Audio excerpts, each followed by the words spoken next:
Saroja address చెప్పి అక్కడకు పోనీ మంది కారు. ద్వారం దగ్గరే ఎదురైంది దాసి. సగౌరవంగా లోపలికి దారి చూపింది. హాల్లో ఒక రుద్దురాలు తెల్లని వస్త్రధారియే దిండ్లనానుకుని కూర్చుంది.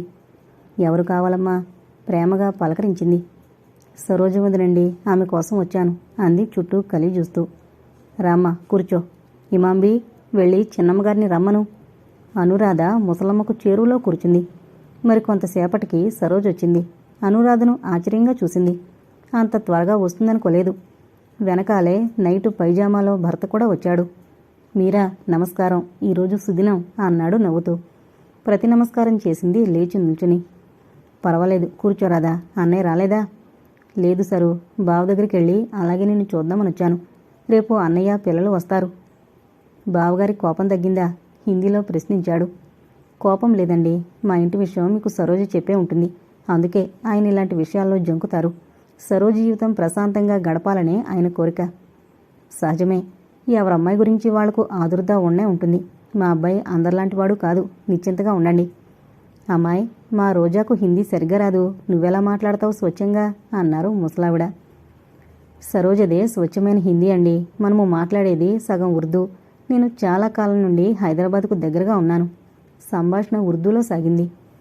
మా సహీద్కు తెలుగు రాయడం చదవడం వచ్చినమ్మా, అచ్చుతప్పులతో సహా నవ్వింది సరోజ. మీరేం నవ్వద్దు. తమరెలా హిందీ మాట్లాడతారో చెప్పనా మీ వదినతో? కొంటెగా భార్య వంక చూశాడు. చెప్పండి, ఆమెకు తెలీదు గనుకనా అంది నిశ్చింతగా. అమ్మాయి, మాటలతోనే కడుపు నింపుతావా? మీ వదినకు పలహారం పెట్టవా? అత్తగారు గుర్తు చేశారు. ఆవిడగారు మన ఇంట్లో భోజనం చేస్తారా? టీ కూడా పుచ్చుకుంటారో లేదో అత్తయ్య? ఖర్చవుతుందని చెప్పరాదు. ఆవిడ మాటలు నమ్మకండి అమ్మగారు. సరోజ వెళ్ళి పలహారం తెచ్చింది. అందరూ తీసుకున్నారు. పని మనిషి టీ తెచ్చింది. తలతల్లాడే గాజు సామాన్లు ఎంతో శుభ్రంగా ఉన్నాయి. అత్తగారు అందరికీ తాంబూలం ఇచ్చింది. సరోజ నమస్కరించి తీసుకుంది. అది వాళ్ల ఆచారమాట. రోజాతో మాట్లాడుతూ ఉండండి, నేను షాపుకి వెళ్ళొస్తాను. దుస్తులు మార్చుకుని సహీద్ వెళ్ళిపోయాడు. అనురాధను మేడ మీదకు తీసుకొచ్చింది సరోజ. కొంచెమైనా బుద్ధుందా? ఇంతసేపు అయ్యాయి, ఈ ప్రేమ పెళ్లి గొడవేమిటో చెప్పవా అంది రాధ నిష్ఠూరంగా. చెప్పడానికేముంది, నవ్వింది సరోజ. ఒక్కనాటి ప్రేమతో అతనెలా వివాహం చేసుకున్నావు? ప్రేమ కాదు, మాట తడబడుతున్నావు. పరిచయమను. ఏదో ఒకట్లేదు. 6 నెలల పరిచయం వదిన గారు. అతను నన్ను మళ్ళీ చాలాసార్లు కలిశారు. ఎక్కడో? ఒక్క చోటని చెప్పనా? Tank bund, public garden. అది కాదులే, మళ్ళీ ఇద్దరూ ఎలా కలుసుకున్నారు? ఒకరోజు అనుకోకుండా ట్యాంక్ బండ్ మీద కనిపించారు. నా విషయాలు అడిగారు. అపరిచిత వ్యక్తి అలా ఆరా తీయడం నాకు నచ్చలేదు. విసురుగా తలెత్తాను. అతని కళ్ళలోని ఆప్యాయత, ఆకర్షణ నన్ను మరిచివేశాయి. బుద్ధిమంతురాల్లా అన్నీ చెప్పాను. తల్లి తండ్రిని కోల్పోయిన దురదృష్టానికి సానుభూతి తెలిపారు. కారులో హాస్టల్ వద్ద దింపారు. అలా సాగింది మా పరిచయం. ఆకర్షణో అనురాగమో చెప్పలేను. అతన్ని చూడకుండా ఉంటే ఏం తోచేది కాదు. సరి, మంచి రసపట్లో ఉంది కదా. కథలా ఉందా? పూర్తిగా వినుమరి. అతను అలాగే ఫీల్ అయ్యేవాడేమో. నేను ఒక్కరోజు కనిపించకపోతే సరాసరి హాస్టల్కే వచ్చేవాడు. నాకు నచ్చినవి, నేను మెచ్చిన గుణాలు అతనిలో చాలా కనిపించాయి. సాటి కులం వారు ఉద్ధరిస్తున్నదేమిటి? నాన్న ఆస్తి పెదనాన్న కుమారులు అనుభవిస్తుంటే తప్పు అని చెప్పినా ఒప్పించిన వారేరి? అతడు వివాహం ప్రసక్తి తేగానే ఒప్పుకున్నాను. నాతో ఒక్క మాట ముందుగా చెప్పకూడదా? చెప్పాలనే వచ్చాను. అన్నయ్య అంగీకరించకపోతే, పెద్దమ్మ బాధపడితే నా నిర్ణయం మార్చుకోవాల్సి వస్తుందని భయపడ్డాను. నీకు ఒక్కదానికి చెప్పినా అన్నయ్యకి చెప్తావు. సాహసమే చేశావు, నాకు తెలుసు. వివేకంతోనే మసులుతావు. కానీ సరు, ఒక్కటే భయం. వీరికి బహుభార్యత్వం నిషేధం లేదట. మీ అన్నయ్యతో వాదించానే గాని నా గుండెలు గొవ్వలాడుతూనే ఉంది. అక్కడికి హిందువులకు తప్పనట్లు, చేసుకోదలిస్తే చేసుకునేవారు అన్ని కులాల్లో ఉన్నారు రాదా. నిజమే, జాగ్రత్త. కొంగును ముడివేసుకోమంటావేమిటి? ఆయనకు హిందువులంటే గౌరవం. పోలీస్ యాక్షన్లో వీళ్ల వాళ్ళు హిందువులకు ఆశ్రమిచ్చారట. ఎంతోమంది మన వాళ్ళు రోజూ వచ్చి వెళుతుంటారు. రాధా, అన్నయ్యను క్షమించమను. ఎందుకు? ఆయనే సారే చీరతో నిన్ను పిలవడానికి వస్తారు. సరు. సహీద్ రావడంతో సంభాషణ ఇతర విషయాలపైకి మళ్ళింది. రాధకు అందరూ ఆప్యాయంగా వీడ్కోలిచ్చారు. ఏం రోజా, ఏమంటున్నారు మీ వదిన గారు? సహీద్ మంచంపై వాలుతూ అడిగాడు. చెప్పను బాబు, మీకు కోపం వస్తుంది. అంత కోపం వచ్చే విషయమా? మీకు బహుభార్యత్వం నిషేధం లేదట. నన్ను జాగ్రత్తగా ఉండమన్నారు. నవ్వింది. వారి అనుమానాలకు ఆధారాలు లేకపోలేదు. మా అన్నతమ్ముల్లో మాత్రం ఇంతవరకు అలాంటి పని చేయలేదు. మావయ్యకి 2 ఉన్నారు. మళ్ళీ ఓ విలేజ్ లేబర్ వర్కర్ను చేసుకుంటాడట. మీ మత గ్రంథంలో రాసిందట. తప్పుగా చెప్పారెవరో. ఒక్క సిగరెట్ అంటించివ్వు. ఎందుకు ఖురాన్లో అలా చేశారో చెప్తాను. సరోజ సిగరెట్ తెచ్చి అంటించిచ్చింది. ఈరోజు ఎన్ని? ఇదొక్కటే. ఒక్క దమ్ములాగి చెప్పడం మొదలుపెట్టాడు. వెనక యుద్ధాలు చాలా జరిగేవి. విపరీతమైన సైనిక నష్టం ఏర్పడేది. అలా మరణించిన వారి భార్యాబిడ్డలు నిరాశ్రయులవుతారు. రెండోది, మగవాళ్ల సంఖ్య తగ్గుతుంది. అలాంటప్పుడు బహుభార్యత్వం తప్పులేదన్నారు. తెలుసా రాణిగారు? తెలుసు, రాజ్యం లేని మహారాజు గారు అంది నవ్వుతూ. అన్యాయం, అక్రమం. నాకు రాజ్యం లేదని ఎవరనగలరు? అయితే ఎక్కడ మీ రాజధాని చూపించండి. ఇదిగో. సరోజ హృదయం మీద చేపెట్టి చూపాడు. అబ్బో, రాజధాని చాలా పెద్దది వెక్కిరించింది. సహీద్ అంటే సరోజకు గౌరవం. సరోజ్ అంటే సహీదుకు ప్రాణం. ఇద్దరూ పాలు నీరులా కలిసిపోయారు. కాలం గడిచినా వారు భేదాభిప్రాయాలకు చోటివ్వలేదు. సహీదు సంతోషం కోసం సరోజ అప్పుడప్పుడు పంజాబీ దుస్తులు వేసుకునేది. అతడు ధోవతీ కట్టుకుని భార్యను తృప్తిపరిచేవాడు. ప్రసవించే రోజులు దగ్గర పడిన కొద్దీ అనురాధ నీరసంగా తయారైంది. మామయ్య దగ్గర నుండి వచ్చిన ఉత్తరం ఏకాగ్రతతో చదువుతోంది. ఈజీ చైర్లో కూర్చుంది. అను అంటూ మధుకరొచ్చాడు. మీరప్పుడే వచ్చారా అని లేవబోయింది. పర్వాలేదు, నేను కూర్చుంటాను. అక్కడే చిన్న స్టూల్ లాక్కుని కూర్చున్నాడు. ఎవరు రాశారు? కుతూహలంగా అన్నాడు. చూడండి. ఉత్తరం భరత చేతికి అందించింది. మధుకరు తీసుకుని చదివాడు. చిరంజీవి సౌభాగ్యవతి రాధను ఆయురారోగ్యాలతో భోగ భాగ్యాలతో తొలతూగాలని ఆశీర్వదిస్తూ మామయ్య రాయు లేక. అమ్మా, నువ్వు ఏం చెప్పావో గాని బావొచ్చాడు. ఎలా? నిండు హృదయంతో మాపై పుత్రప్రేమ కురిపిస్తూ వచ్చాడు. నువ్వు చాలా ఆరిందివయ్యావట చెప్పి మురిసిపోయాడు. క్షమార్పణ కోరాడు. తను ప్రవర్తించిన విధానాన్ని యావగించుకున్నాడు. ఇదంతా రాధ చెలువ అంటూ మీ అత్తయ్య తలచుకొని క్షణం లేదు. నిన్ను చూడ్డానికి వస్తుందట. నీ ఆరోగ్యం జాగ్రత్త. మా చెల్లాయి కోసం ఎదురు చూస్తున్నాం. ఇట్లు రాఘవయ్య. పిచ్చి మావయ్య అంది అందంగా నవ్వుతూ. నీ ప్రభావం ఒక్కొక్కరిపై ఒక్కో విధంగా పనిచేస్తుంది సుమా. మొదలైంది. ఇంత ఆలస్యంగా వచ్చారేం? దారిలో సహీద్ కనిపించాడు. అలా ఇంటికి లాక్కెళ్ళాడు. వెళ్ళినప్పుడల్లా రాజమర్యాదలే. మరి చెయ్యొద్దు. తొలి రోజే ఘాటుగా చివాట్లు పెడితిరి. నిజమే అను. నేను అమర్యాదగా ప్రవర్తించినా వాళ్ళు నేను ఎప్పుడు వెళ్ళినా భ్రమరథం పడుతున్నారు. ఎంతైనా వాళ్లకు మర్యాదలు ఎక్కువ. సరోజ ముఖం చూస్తే అన్ని విధాలా సంతోషంగా ఉన్నట్లే ఉంది. ఎందుకుండదు? ఏదో జరిగిందని అన్నిసార్లు అలాగే జరుగుతుందా? వాళ్ళని రమ్మలేకపోయారా? వాళ్లే నిన్ను చూడ్డానికి వస్తామన్నారు. మధుకర్ ఆలోచిస్తూ కూర్చున్నాడు. ఏంటంత దీర్ఘాలోచన? అను, నన్ను అనుమానం పీడిస్తోంది. ఎంత సమర్థించుకో చూసినా నా మనసు ఆధీనంలోకి రావడం లేదు. నీ జవాబు తృప్తిని కలిగిస్తుందేమో. ఇంత ఉపోద్ఘాతం దేనికి? అడగండి అంది ప్రశాంతంగా. అను, నా ప్రశ్న అనుచితమైందైతే కోపగించుకోవు కదూ? చెప్పండి ఏంటో. తన చేతిని అతని చేతితో పెనవేసింది. నేను చెప్పేదేంటంటే, ఒక తల్లుందనుకో, తనకు పిల్లలు లేక ఓ అనాథ శిశువుని పెంచిందనుకో, తరువాత ఆ తల్లికి సంతానం కలిగితే మొదటి పిల్లను ఆదరించగలదా? ఆమె చిరునవ్వు నవ్వింది భరత మాటలకు. అది ఆ తల్లి మనఃప్రవృత్తిని బట్టి ఉంటుంది. మీ సందేహం గ్రహించలేనంత అవివేకిని కాదు. నాకు సంతానం కలిగితే బాబును పాపను నిర్లక్ష్యం చేస్తాననుకుంటున్నారు కదూ? మీరు సంతోషంగా ఉన్నట్టు కనిపించినా మీ కళ్లల్లో భయం నాకేదో సందేశాలు చెప్పాయి. మీపై ఒట్టేసి చెబుతున్నా, వాళ్ళు నా బిడ్డలు. వారిని పరాయివారిగా చూడను. వారు ముందు, తర్వాతే ఎవరైనా. చాలను. నీపై అనుమానం కాదు, నా అదృష్టంపై నాకే నమ్మకం లేదు. ఏవేవో భయాలు. అనురాధ నిండుగా నవ్వింది. భర్త జుట్టులోకి వేళ్లు పోనిస్తూ, ఇంత అమాయకులేంటండి అంది లాలింపుగా. అతడు ఆమెనే చూస్తూ కూర్చున్నాడు. పిల్లలిద్దరూ పరిగెత్తుకుంటూ వచ్చారు. అమ్మా, నాకు జాక్ అండ్ జిల్ పాట నేర్పారు అంటూ ముందుకొచ్చిన అర్పితను దగ్గరకు తీసుకుంది. వెనకాలే లేస్తూ పడుతూ బాబొచ్చాడు. అమ్మా, అత్త గిల్లింది ఫిర్యాదు చేశాడు. వాణ్ణింకో వైపు తీసుకుంది.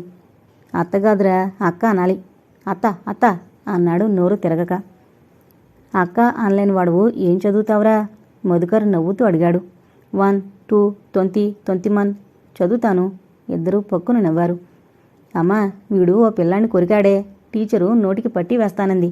అర్పిత వగరుస్తూ చెప్పింది. తూ, నిన్నే అంది. అక్కను కాలుతో తన్నాడు. బాబూ, అక్కను తంతే కళ్ళు పోతాయి. చాక్లెట్లు బిస్కెట్లు దొరకవు. ఎందుకు? కళ్ళు మిటకరించాడు.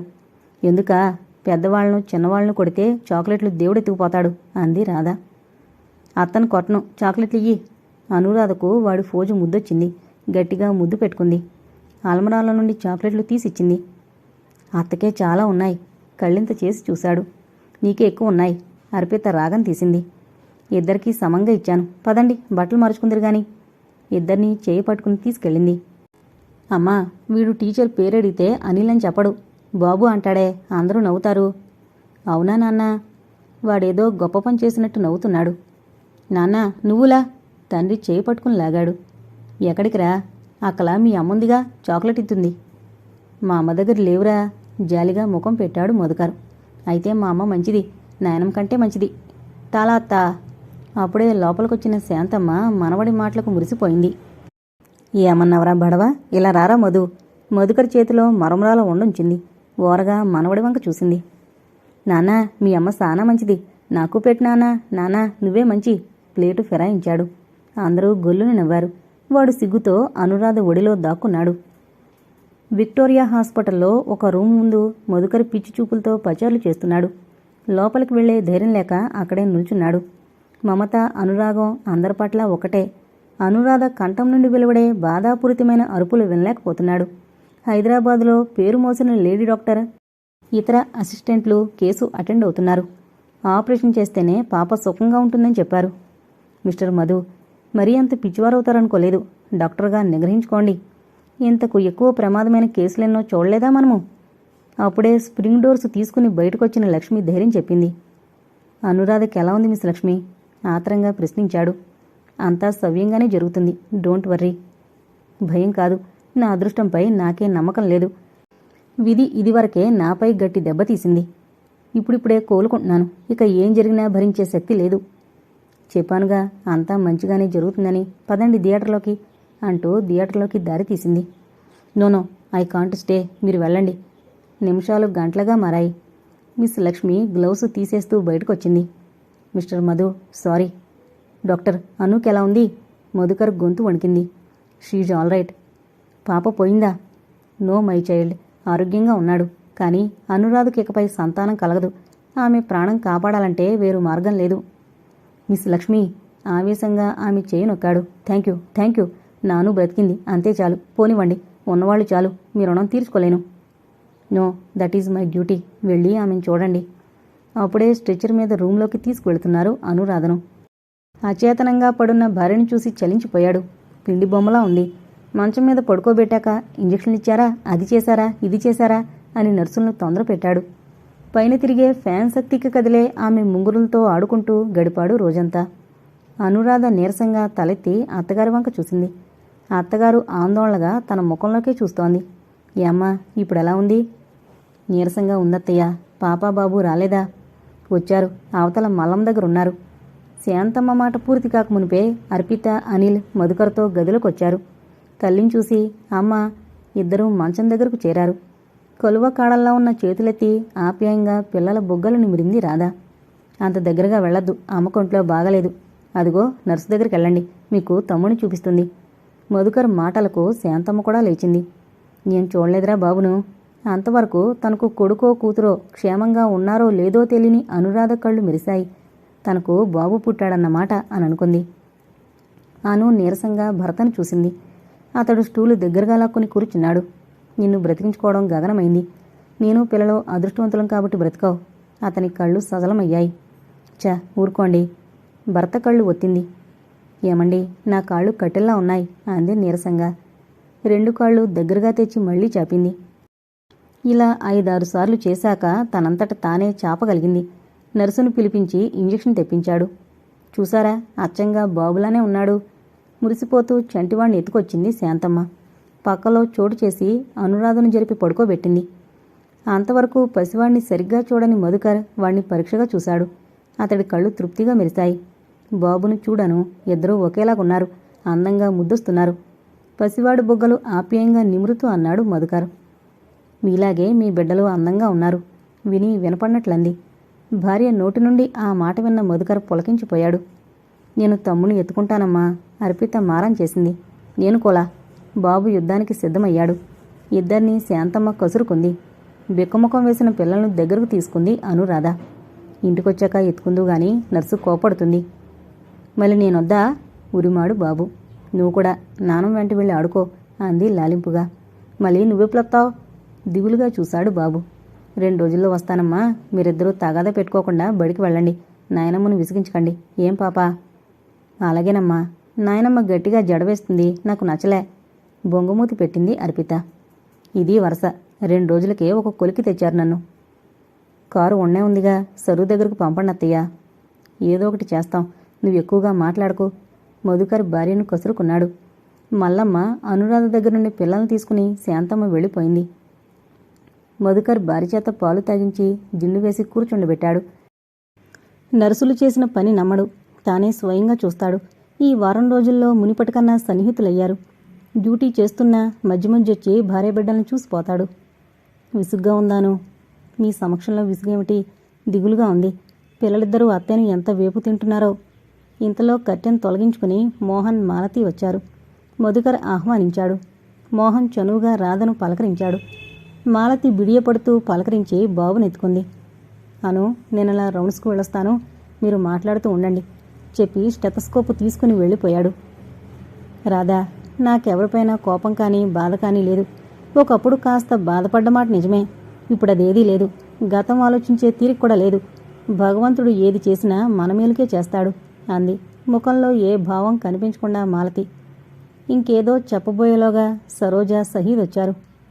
అబ్బా, ఏం తయారు చేసావు నీ పిల్లను? తలప్రాణం తోక తెస్తారు. దూకుడుగా ముందుకొచ్చింది సరోజ. అయ్యో తల్లి, రేపు చూస్తాగా ఎలా పెంచుతావో. నేను అదే మాట అన్నాను. వంత పాడాడు సహీద్. ఎలా పెంచినా నీ అంత గారవం మాత్రం చేయను. పాప నా దగ్గర పెరిగింది కొన్నాళ్ళు. అదెంత నెమ్మదో చూడండి. బాబు తేలుకోండి. వెధవ ఏమన్నా అంటే మా అమ్మని రాని అంటాడు. అక్కడికి వాళ్ళమ్మకేవో కొమ్ములున్నట్టు. అత్తకొన్నాయని తెలుసు. వీరు మా బావ మోహన్, ఆయన భార్య మాలతి. బావా, సరోజ మా ఆడపడుచు, ఆయన సరోజ భర్త. పరస్పరం నమస్కరించుకున్నారు. మాలతికెందుకో అక్కడ ఉండబుద్ధి కాలేదు. అనురాధ ముందు తనెంతో తక్కువ అనుకుంది. మాలతికి లేని అదృష్టం రాధకున్నదని బాధపడింది.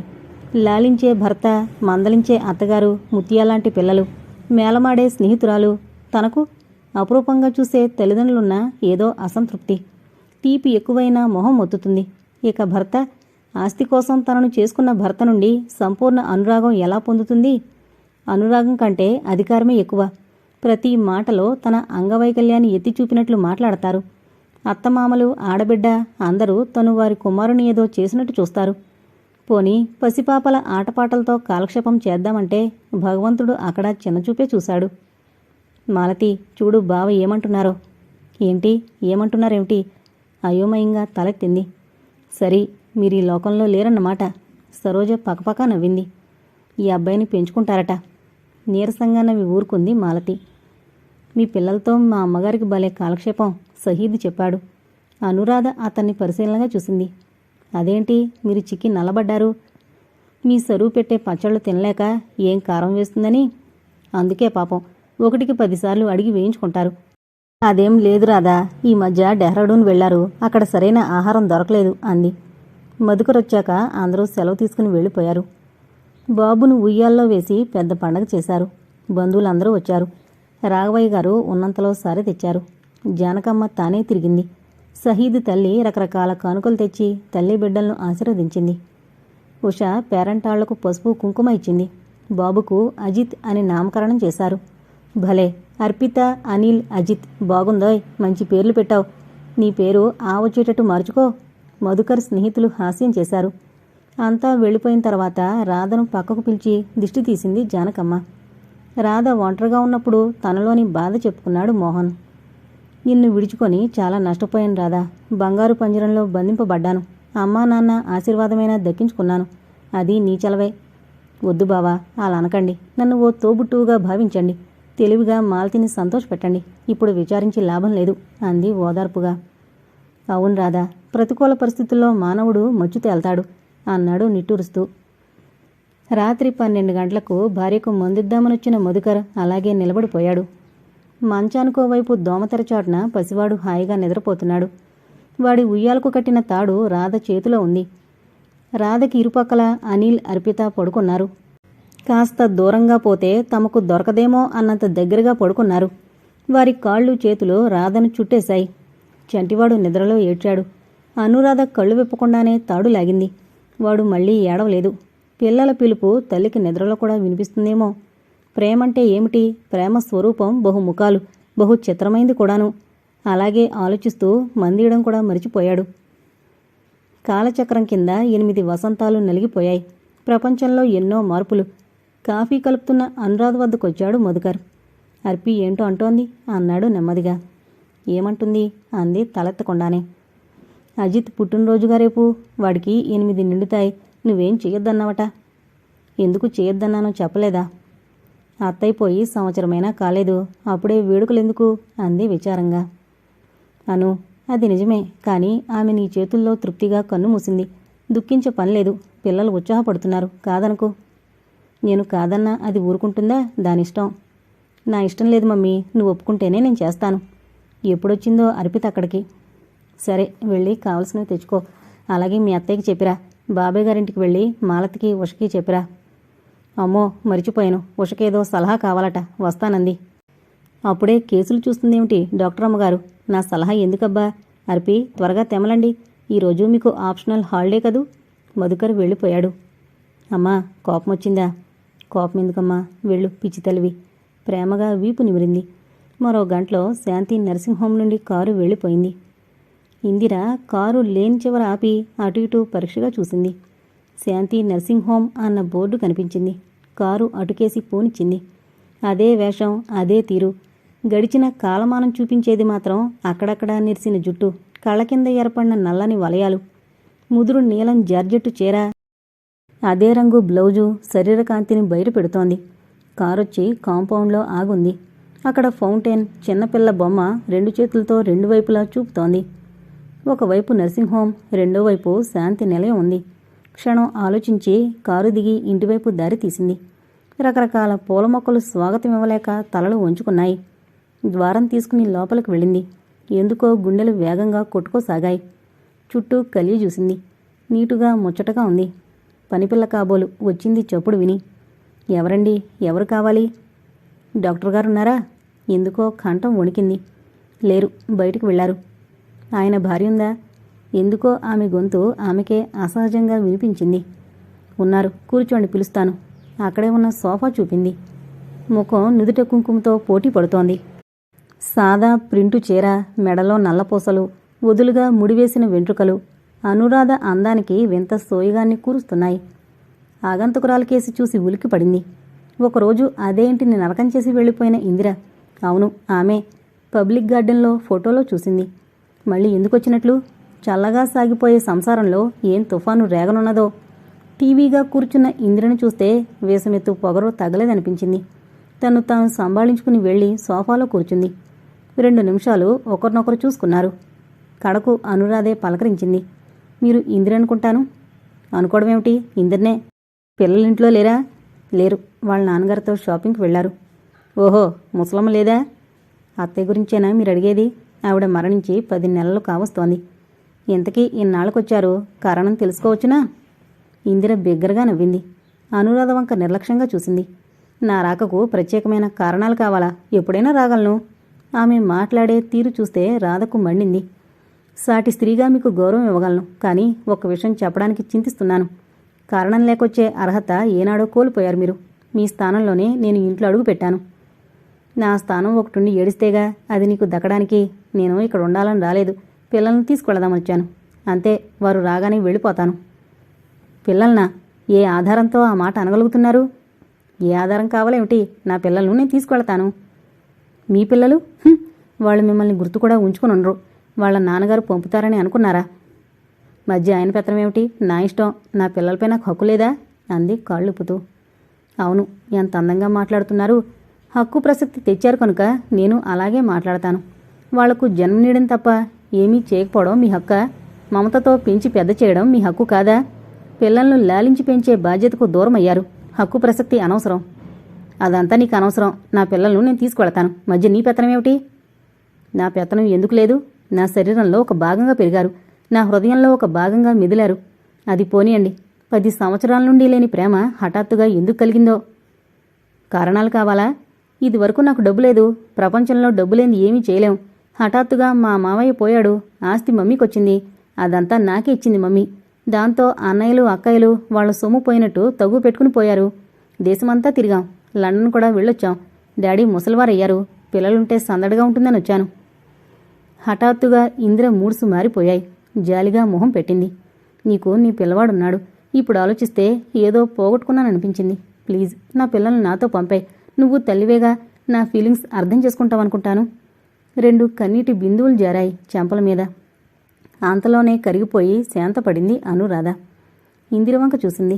ఆ దర్పం, గంభీరం అన్నీ కృత్రిమంగా కనిపించాయి. అవివేకం చేత అమృత భాండాన్ని కాలదన్నింది. దాన్ని జాగ్రత్తగా తను ఎత్తుకుంది. మలినం తీసి జాగ్రత్త చేశాక భాగం కావాలంటోంది. అది సాధ్యమా?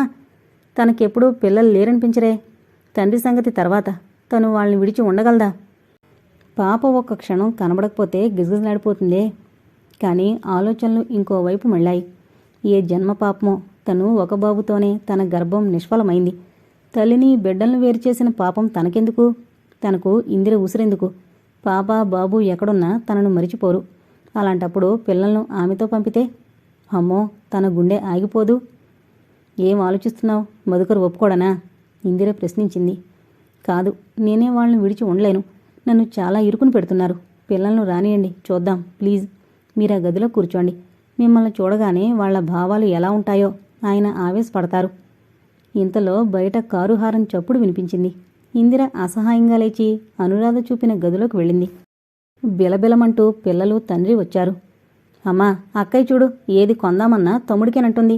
నేను ఎప్పుడూ నువ్వు లేనిదే వెళ్ళను. అనిల్ ఆరోపణ. అమ్మా, ఇక నుండి షాపింగ్కి వీడిని పంపొద్దు. ఎక్కడ పడితే అక్కడే పోట్లాట, సిగ్గేస్తోంది. నాన్నగారు కనుమరుగైతే చాలు, అజిత్ను ఓ ముట్టికాయ కొట్టడమో గిల్లడమో చేస్తాడు. ఇందిర గదిలో నుండి మాట్లాడే అమ్మాయి వంక కుతూహలంగా చూసింది.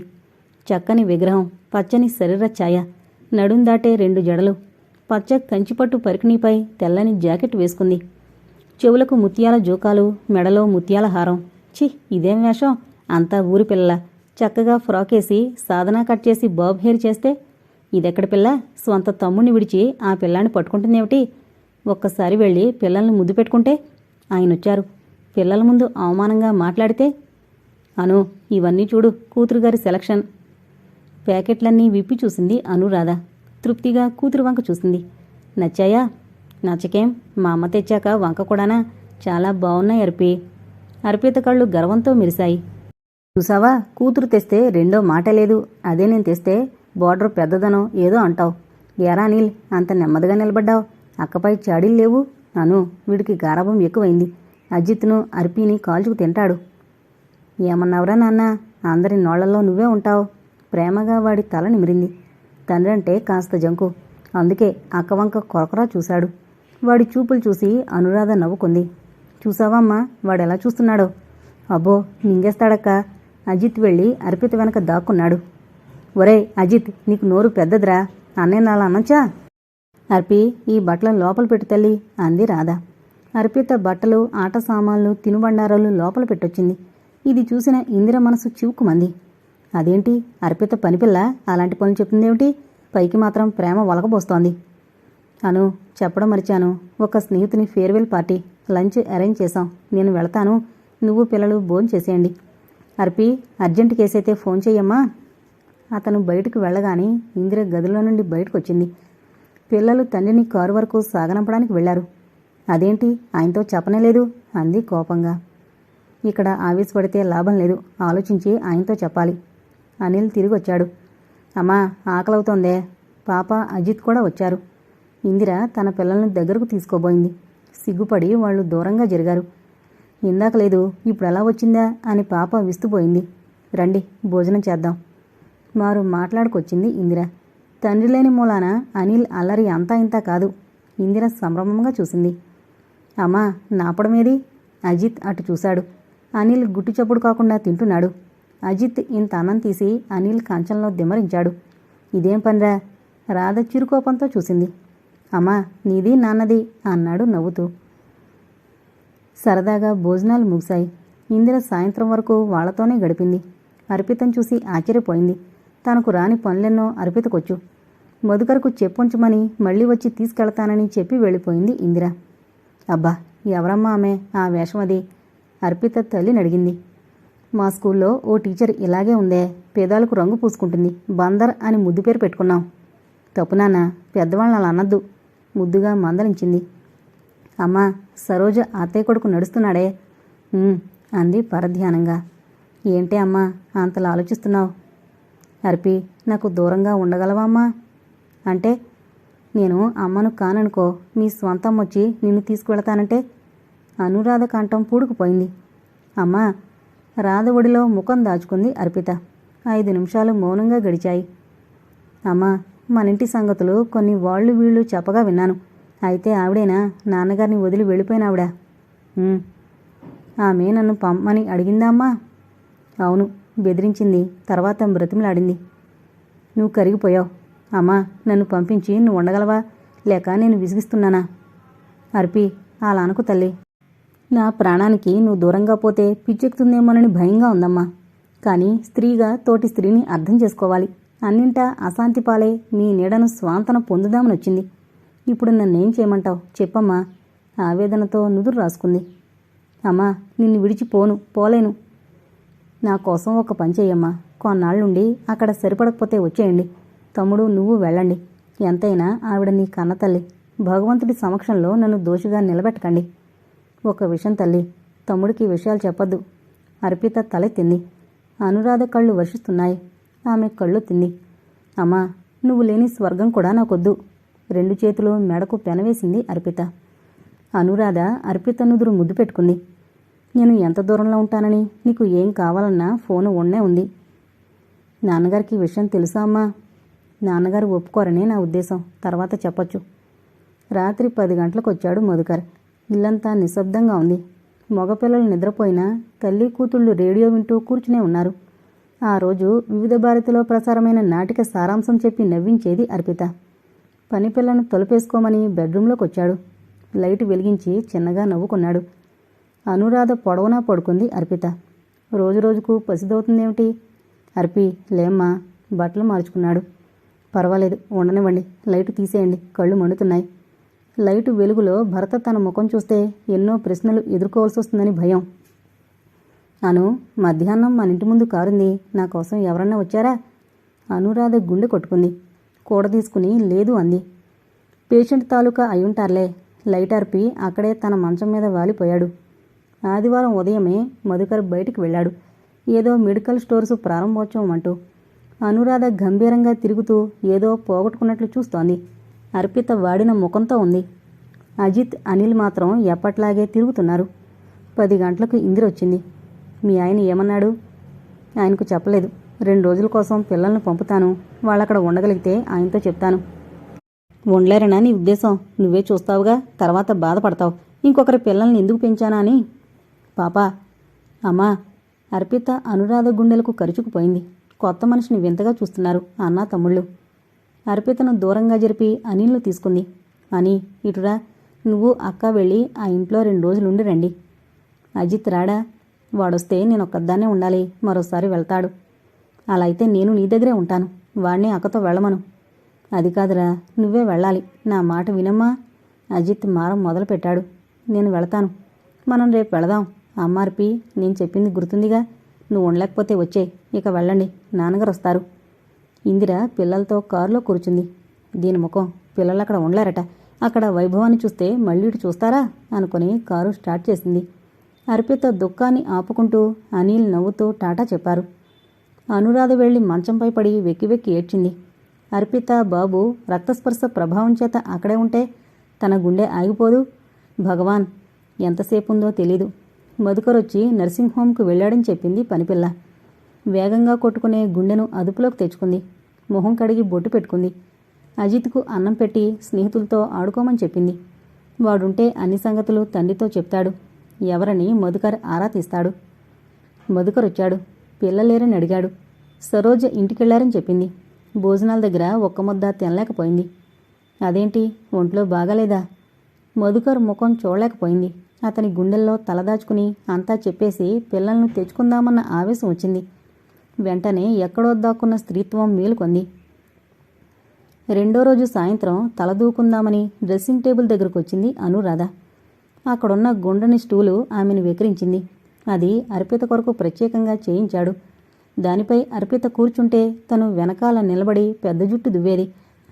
అలాగే అక్కడే కూర్చుంది. అనురాధ! మధుకర్ గర్జించాడు.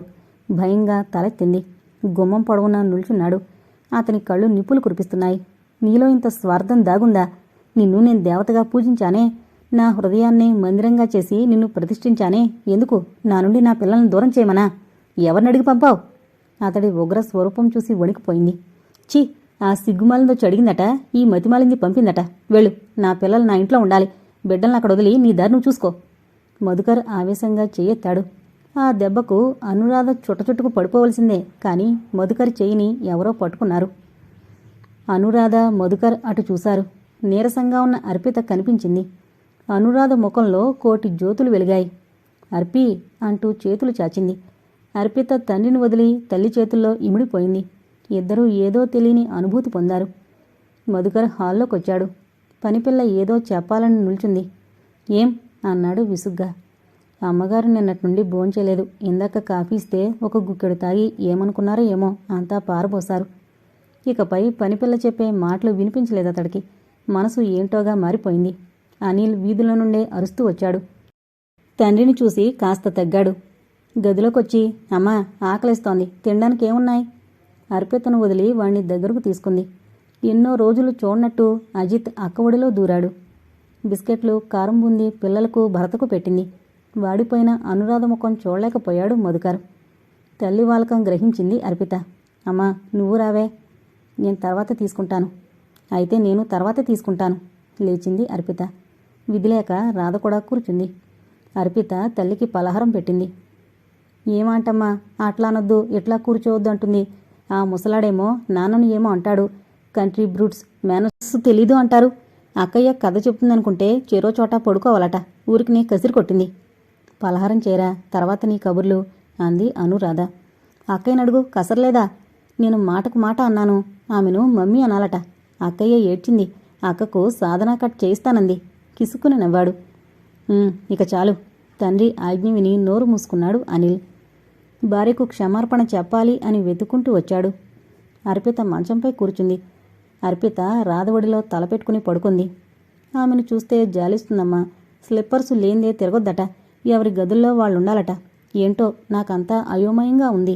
నా జుట్టు కత్తిరించేస్తానని పట్టుపట్టింది. స్పూన్తో తినమని అనిల్ను కేకేసింది. బందీఖానాలా ఉంది. వీడూరుకుంటాడా? ఒకటే అల్లరి. అమ్మా, నేను నీ బిడ్డేనని అదంతా అబద్ధమని చెప్పమ్మా. నువ్వు అమ్మవు కావంటే నేను భరించలేకుండా ఉన్నాను. చెప్పమ్మా. నువ్వు నా బిడ్డవే అర్పి. నువ్వు లేంది నేనుండలేను. ఆ 2 రోజులు ఎంత బాధపడ్డానో భగవంతుడికే తెలియాలి. అదంతా పీడకలలా మరిచిపో అర్పి. ప్రేమగా అర్పిత ముంగురులు సవరించింది. అనిల్ ఒకటే గొడవ, ఇంటికొస్తానని. ఫోన్ చేద్దామన్నా ముసలమ్మ పని లేదు. మేము కారులో బడికిపోతుండగా నాన్న చూశాడు. అనిల్ గాడి బడికి వెళ్ళినట్టున్నారు. వాడు లేకుంటే ఇల్లు చిన్నబోయింది. పడుకో తల్లి. ముగ్గురికి దుప్పట్లు సరిచేసి ట్రాన్స్ఫార్మర్ లైటు వెలిగించింది. లైటు తీసేసింది. అమ్మా 5ంటికి లేపమ్మా, టెస్ట్ ఉంది. అలాగే, పడుకో. గది తలుపులు చేరవేసి వచ్చేసరికి మధుకర్ పేపర్ తిరిగేస్తున్నాడు. అతని పక్క దులిపివేసి తన పక్క దులుపుకుని కూర్చుంది. అతడే పేపర్ పక్కకు నెట్టి వచ్చి భార్య సరసన కూర్చున్నాడు. అను, నన్ను క్షమించు. అంత మాట అనకండి. ఆమెను చూస్తే నాకు జాలి. తల్లిగా పిల్లలకు దగ్గరవుతుందనుకున్నాను. అక్కడ ఓడిపోయింది పాపం. అను, ఆమె పట్ల నీకు సానుభూతుంటే ఉండని. ఆమె పేరు నా ముందు ఎత్తకు. నేను మనిషిని. అంత క్షమాగుణం నాలో లేదు. నువ్వెలా అర్థం చేసుకున్నా సరే. పసిపిల్లాళ్ల భార్య ఒడిలో తలదూర్చాడు. అతని జుట్టులోకి వేళ్లు పోనిచ్చి ఇందిర గురించి ఆలోచిస్తూ కూర్చుంది. మర్నాడు ఇందిరొచ్చింది. ఏం పిల్లలు ఇటే వచ్చారు? వాళ్ళకక్కడ సరిపడలేదట. సరిపడకూడదు. నీ నీడ కూడా వారికి సోక్కూడదు. మధుకర్ బయటకొచ్చాడు. నా ఇంటిని చీంపిన విస్తరి చేశావు. చాలదు. నా జీవితం చిన్నభిన్నం చేశావు. కసి తీరలేదా? మళ్ళీ నా పిల్లలను నాశనం చేయాలని దాపురించావా? తల్లిని, నా పిల్లల బాగోగులు నాకు తెలుసు. తెల్లట తల్లి. పళ్ళు కొరికాడు పటపట. ఆ మాట అనే అర్హత నీకుందా? బిడ్డలు ఒళ్ళు తెలియని జ్వరంతో పడుంటే స్నేహితులతో షికార్లు చేస్తుందా తల్లి? అమ్మా అని ఆక్రందం చేసే పిల్లల్ని వదిలి విహారాలు చేసేదా తల్లి? భర్త ఏదో అన్నాడని బిడ్డలను గాలికి వదులుతుందా తల్లి? 10 సంవత్సరాలు బిడ్డలను చూడకుండా ఉండగలదా తల్లి? మాట్లాడవేం? గతం గుర్తుకు తెచ్చి నాలో రాక్షసత్వాన్ని రేపకు. వెళ్ళు. ఆనాడే కోర్టు తీర్పు చెప్పింది.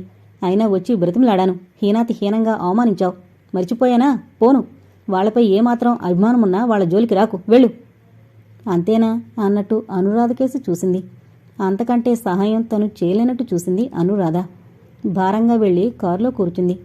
నిజమే, ఒకనాడు తను వెటకారం చేస్తూ వెళ్ళగొట్టింది మధుకర్ను. అతడు ప్రతీకారం తీర్చుకున్నాడు. ఒక్కసారి మధుకర్ వంక చూసింది. అతడు అసహ్యంగా ముఖం పక్కకు తిప్పుకున్నాడు. మొదటిసారిగా గుండెలు దహించే బాధ అనుభవించింది. నెమ్మదిగా కారు స్టార్ట్ చేసింది. అనురాధ కళ్ళల్లోంచి నీరు జల్జలా రాలింది. మధుకర్ వెనకగా వచ్చి భార్య భుజంపై చేయి వేశాడు. అను, ఒకనాడు ఆమె కొరకు సర్వస్వం త్యాగం చేయడానికి సిద్ధపడ్డాను. కొన్ని చేశాను కూడా. కానీ అపాత్రాదానం చేశాను. అది తెలిసి మళ్ళీ చేయలేను. నా బిడ్డలను పాడు చేసుకోలేను. వద్దు, మీరు ఆవేశపడకండి. జీవిత పోరాటంలో ఓడిపోయిన అభాగ్యురాలు. నాదో కోరికే, కాదనకండి. ఆమెకు పిల్లల్ని చూడడానికి అనుమతి ఇవ్వండి అంది కళ్ళు తుడుచుకుంటూ. సరే, నువ్వు ఏది కోరినా కాదనే శక్తి నాలో లేదు. వెళ్ళు, పిల్లలొచ్చే వేళయింది. మొహం కడుక్కో. రాధ లోపలికి వెళ్ళింది. ప్రేమకు పెళ్లిళ్లకు సమన్వయం కుదురుతుందా లేదా అనుకుంటూ నిట్టూర్చాడు మధుకర్. ఇంతటితో ప్రేమలు పెళ్లిళ్ళు అనే నవల కంప్లీట్ అయిందండి. దయచేసి మన ఛానల్ను అందరూ సబ్స్క్రైబ్ చేసుకోగలరు. Thank you.